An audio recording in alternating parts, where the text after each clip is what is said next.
Dr. Rod. So let me get this going. The billionaire brawl. Now, who's winning the fight between Musk and Zucks? So, I don't know whether you've heard much about this, but there's a bit of a feud going on. A feud between Mark Zuckerberg, CEO of Meta, and Elon Musk, the CEO of everything, pretty much. But mainly today, he's going to be standing in the position of CEO of Twitter. Now, he's obviously made this big, bold move into social media, wanting to turn it all around, make it fight for safe speech and freedom of speech and all those sorts of things. So he's doing that battle right now. And then recently, he challenged Zucks to a cage fight. I know, mature. We'll talk about that in a moment with Dr. Rod. But just this week, last week, Zuck's released, or Meta released Threads. Threads being the Instagram or Meta response to Twitter. It's meant to be this text-based. Basically, it's just a copy of Twitter, and it's an extension of Instagram, but it's the same team, but it's a different app. So they're having this battle that for Twitter and in Threads and everything like that, and they're kind of going back and forwards, and it got to a low point of Musk challenging Zucks to an appendage measuring contest, right? Which is just a little bit low blow, literally and metaphorically. Now, there's this battle between it. It's not just, I don't know, this low blow, as they say, this low blow against Mark Zuckerberg, where Musk actually added a ruler emoji and calling Mark Zuckerberg Zuck is a cuck. Now, that's actually a bit of a derogatory term, and saying someone that is pretty much in control. Now, Dr. Rod, let me bring this to you.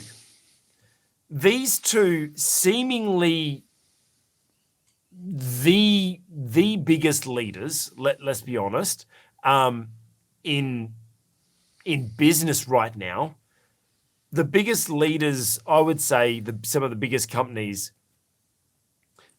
and they're having this bit of a, I don't know, schoolyard spat, like fight. It's a little comical. Obviously, Elon Musk is a little bit trolling, and that's just his personality. What do you take from a leadership? Like, let's not even get into the actual issues that's happening. Let's first talk about just the way that they're responding to anyone. Is this just a little bit of fun, or is this unprofessional? Look, abstracting from the actual words that have been flying to and fro, I think more than anything, this is about marketing, really. Look, Elon Musk bought Twitter for over $40 billion, and it's probably worth about half that. Yeah.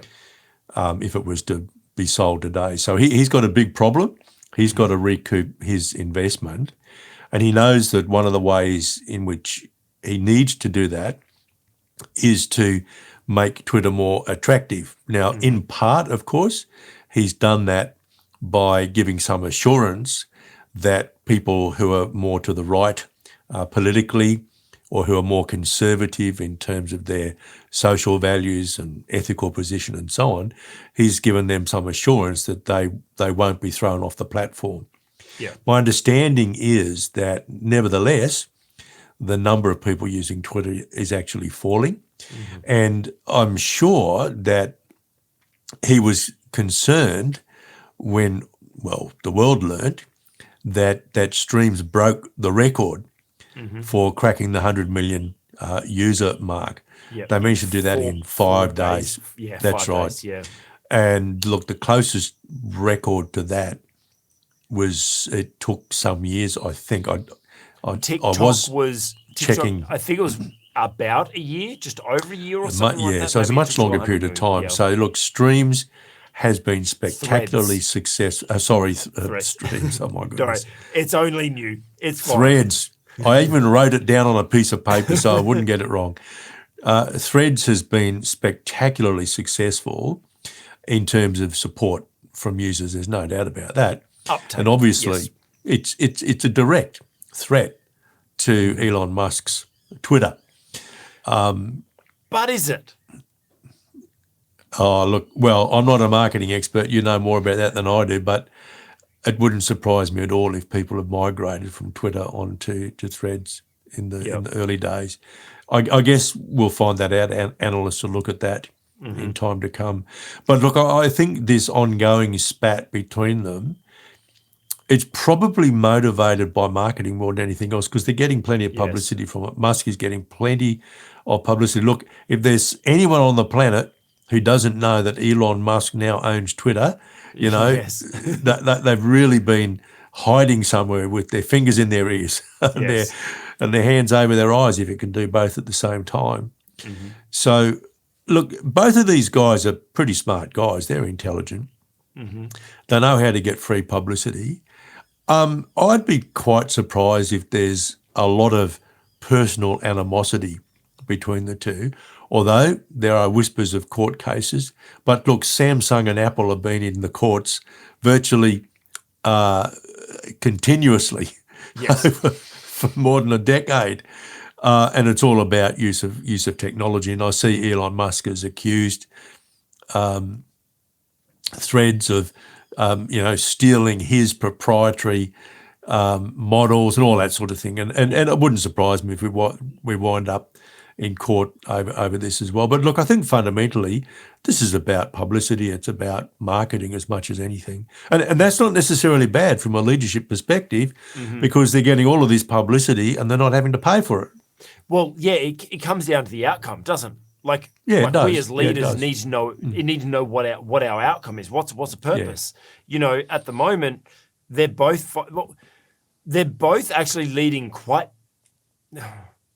How do I say? Failing companies with as much as you could call a, $100, whatever billion-dollar companies they are that they run failures, but Twitter has obviously gone through a regression recently.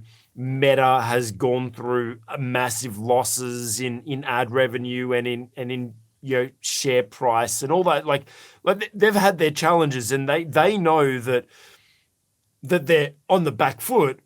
And so I think you're right. Like this marketing approach, I think that the fact that they're not just leaving this up to a marketing department to come out with some beer with a transgender person on trying to get, like they're the CEOs that are just jumping up and going, we're at the forefront of this. We're going to lead from the front, and we're going to get some eyeballs on what we're doing. So I think that's right. They're able to do this because they've got very high profiles. They've had a lot of exposure in the media over a long period of time, actually. So they're well known, and a so-called spat between them is going to be reported on, not only in social media but elsewhere as well. So they have the awareness of the market to be able to do this. And I think it's quite a smart thing to do.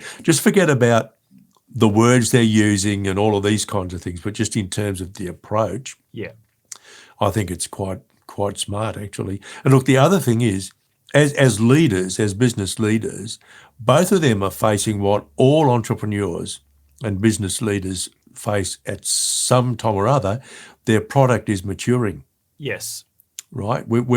Digital media has now been around for a few years, more than 10 years, I think. Yeah. And there are now, Meta no longer has a monopoly or a near monopoly. So there's now a little bit of competition coming in. And we've seen how each of the digital platforms has had to make adjustments to try to capture more of a market which isn't growing as fast as it used to, because these products are past their early phases of market development. So these entrepreneurs are now facing a maturing market, and that's when marketing really does have to kick in to keep your market share up. So I think both of these guys are very smart guys, and they know exactly what they're doing, and as leaders, what they're doing is taking every opportunity to market their product without having to pay for the marketing. So, advice for leaders. Let's bring this back to the everyday leader that's not leading $100 billion company. Now, multiple. I don't even know what I saw. I saw a graph. There is a graph somewhere.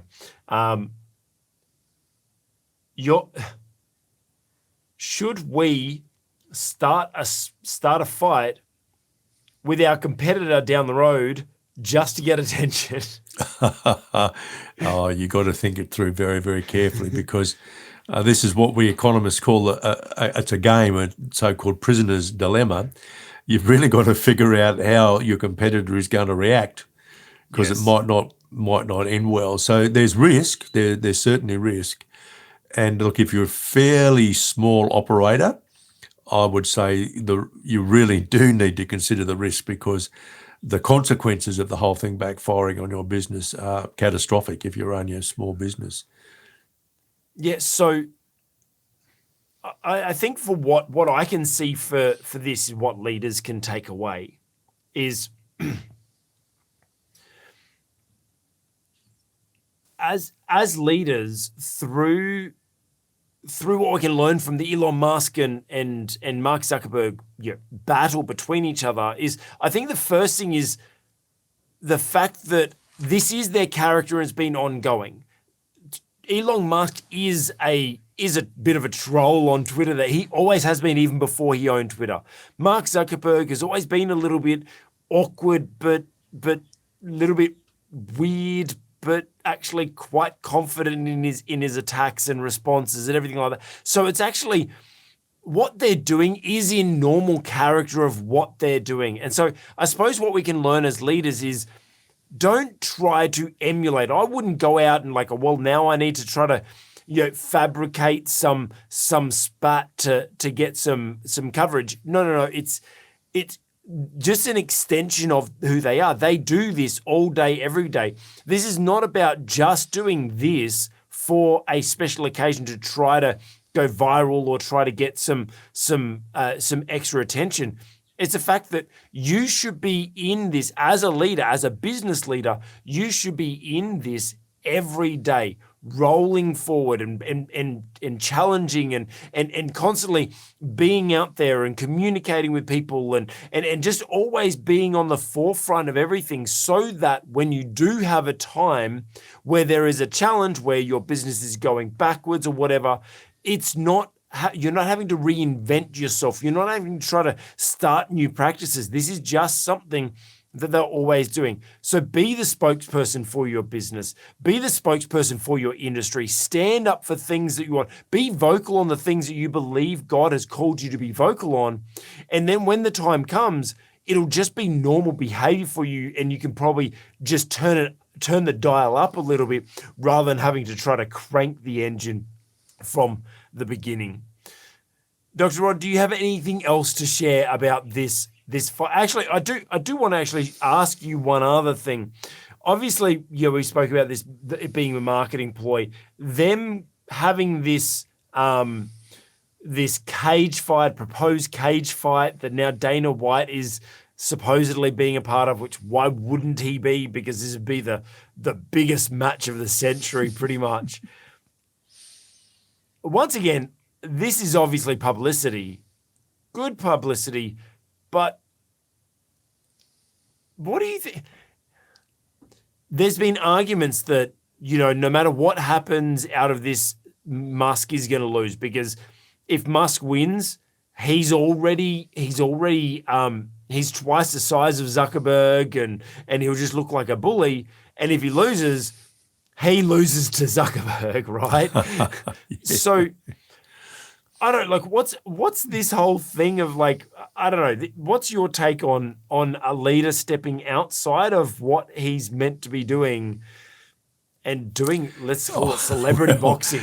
The risk, of course, is that you'll have to go in, both of them will have to go in the cage. And I doubt that really is what either of them want. These guys are smart guys, I think. They're taking calculated risks in terms of publicity. Yeah. I don't think either of them really wants to go in a cage and fight, literally fight physically, because I think, both of them have got too much to lose. I mean, once that happens, I think they'll start to look a bit silly. Yeah. And I was just going to ask you, because you mentioned about risk and they got too much to lose. Let me ask you, from a board perspective, right? Like, these are guys that aren't just token CEOs. They are the head, the face, they are the company, pretty much. Like, without that person, the company just wouldn't be the same.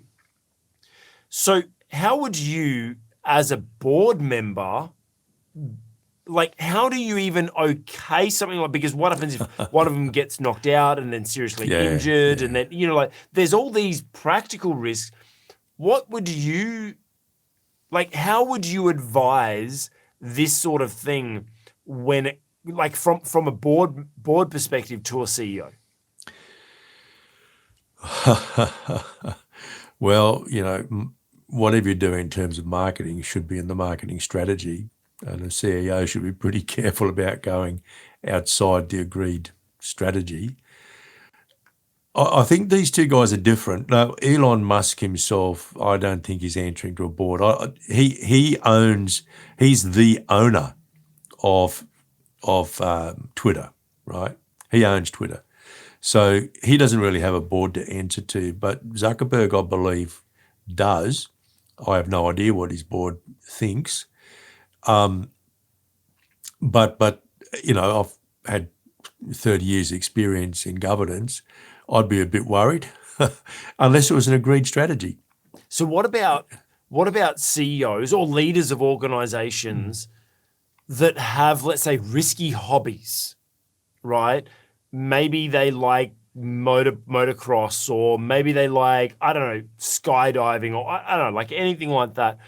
What's your advice as a board member to a business leader, a CEO, or someone that likes risky behavior? Look, that kind of risky behaviour, I'd be a bit reluctant to try and stop someone from doing it. But a board should have what they call key man or key person risk insurance. So you should have an insurance policy on your CEO. Mm-hmm. Once you get to a certain size, I would recommend it. And the other thing is, if the death or injury or even sickness of the CEO is likely to impact significantly on the financial status of a company, you need to include that in your risk analysis. So a board needs to determine its appetite for risk. You need to identify the risk. Is the risk of injury high, medium, or low? Are the consequences of injury high, medium, or low? And ascertain what strategies you might put in place to mitigate or manage that risk, and having key person insurance would be one way of managing the risk. But honestly, if I had a CEO, I've got a CEO who likes to go spearfishing. Well, he could be eaten by a shark, but I don't feel that I want to stop him from spearfishing, because it obviously has significant benefits to him in terms of his well-being and his health, because he enjoys spearfishing, you know. And I Yeah. think I might have put an order in for a fish too. But so look, personally, I think we need to be aware of whatever risky activities are being undertaken. But it's not just the activities, it's the consequences for the business. And then you need to think about, well, what can we do to deal with that risk? But yeah, I'd be pretty reluctant to say to a CEO, sorry, you're not allowed to go skydiving, or you can't jump in a racing car on the weekend or anything like that. Yeah, because that's it. Kind of it kind of goes against, you're asking that person not to be the person who they are. Well, absolutely. I mean, entrepreneurship is all about taking risks. So Yes. if you've got a CEO, or if you are yourself entrepreneurial, you're probably going to take some risks in other areas of your life. So you might go hang gliding or rock climbing or spearfishing or deep sea diving, because by nature you're somebody who's comfortable with taking risks. And that risk in that, like, outside business activities does actually impact the business in a positive way, because, well, number one, they're getting their outlet. Number two, it might cause them to, let's say you mentioned rock climbing. It teaches them how to make quick decisions, how to, like they're working on those parts of their brain that when they're in the business, then they're performing better because they've done that risky activity outside. So there are benefits, but I think that, and also you can't ask someone not to be. It's kind of like when Conor McGregor like gets in trouble for hitting someone or whatever, and I'm like, you can't expect someone to be a beast in and from 9 to 5 and then turn off that beast outside of hours. Like, they are that beast because they are a beast, right? And I mean that in the best possible way, not bad, but risk people that take risk, the reason why your CEO is as good as he is because he takes risk. If you try to muzzle him or chain him or put him on a leash, it's gonna cripple his ability to do what he does well. Hey, you've just watched an excerpt from the On the Cube with Leadership podcast. If you've liked that, give it a thumbs up. If you've got any thoughts of how it challenged or helped your leadership, put a comment below, and we'd be honored if you would consider subscribing for more leadership content. Also, make sure you check out the playlist for more episodes like this.